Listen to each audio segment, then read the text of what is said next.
President Trump has just canceled plans for a summit meeting with North Korean dictator Kim Jong-un. In a letter to Kim, Mr. Trump says a meeting at this time is inappropriate. Weijia Jiang is at the White House with this breaking story. Weijia, what can you tell us? Good morning. Oh, good morning to you. The White House just fired off this letter signed by President Donald Trump a few minutes ago, and he says due to the recent shift in tone, due to the language, he believes it is inappropriate to hold this summit. Now, remember, just overnight, an aide to Kim Jong-un was using extremely aggressive language against Vice President Mike Pence, calling him a political dummy for bringing up the Libya model again in a recent interview, and perhaps that is what triggered President Trump to decide not to have this summit. But it certainly is an extraordinary development, because just yesterday, sources here at the White House told us that this weekend a delegation of top aides would in fact be going to Singapore for the second time to work out logistics, to sort out the final agenda for this meeting. So this is unexpected, especially because President Trump has been so careful in recent weeks, especially the past week, to say, we'll see. We don't know if it's happening. We want it to happen, but whether it happens is really up to Kim Jong-un. All right, Weijia, thank you. We should note, too, in this letter, which is clearly the president's voice. I mean, I don't remember seeing a letter about this. He says, sadly, based on the tremendous anger and open hostility displayed in your most recent statement, I feel it is inappropriate at this time to have this long-planned meeting. It then goes on to say this is a truly sad moment in history, but he does leave the door slightly open. Yeah, the last paragraph in particular. If you change your mind having to do with this most important summit, please do not hesitate to call or write me. But what's interesting is because there was a really strong rebuke of Vice President Pence, calling him, as Weijia pointed out, a political dummy, and also threatening a nuclear-to-nuclear showdown. And so it did merit a tough response from the United States president. Interesting. The president also, in the second to last paragraph, thanks Kim Jong-un for the release of the hostages and said that was a beautiful gesture and was very much appreciated. So he's got one foot on the brake, one foot on the gas here, and now it's up to us to try to figure out, and the North Koreans to try to figure out what's going on. Senior Global Affairs contributor Ian Bremmer joins us on the phone. Ian, this week the president also seemed like he was softening before this letter. He did two things. He walked back that idea that North Korea would suffer the fate that Libya did, and then he also said that he might be okay with the delay of ending the nuclear program, that it wasn't a precondition for talks. What do you make of all this? Yes, he also said that Mike Pompeo, Secretary of State, would be in charge of the negotiations, and that John Bolton was not the overriding point. But to be clear, he's also been quite concerned that the Chinese were undermining him. And so, as a consequence, this is clearly, I would say, big thing is how much this is linked to the U.S.-China relationship. The markets should clearly go down with concern that tariffs, for example, by the U.S., the CTE issue, are going to be right back in front of everyone as a consequence.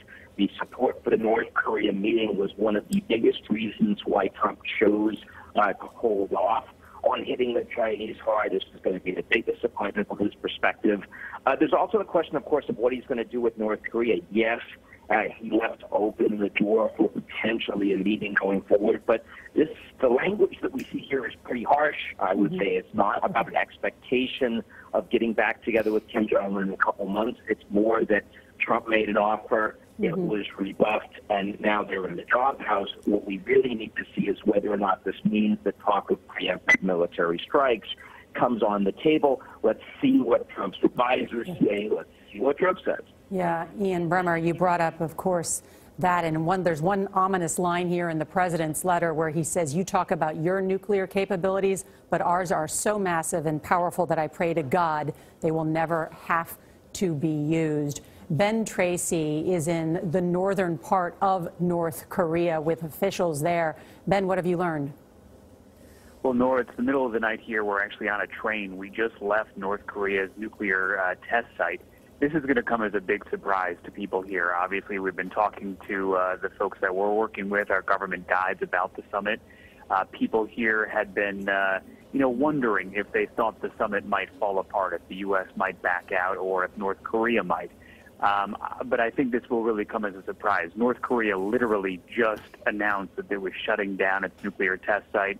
We spent all day there today where they were blowing up test tunnels and saying they're no longer going to conduct any tests there. They view that as a sign of goodwill. They view that as something they wanted to do before the summit with President Trump. Now that that summit appears to be off, this will definitely come as a surprise here. And Ben, just to clarify, I mean, they were putting on a spectacle for you right there with the blowing up of those tunnels to put on a show of sorts? Yes, you know, they blew up the 3 tunnels that remained. They claim that makes the site unusable. The problem we had, the only people there were some journalists, and we're not experts, you know, on what it takes to shut down a nuclear test site. There was no outside expert there who could verify that that actually means that that site is now unusable.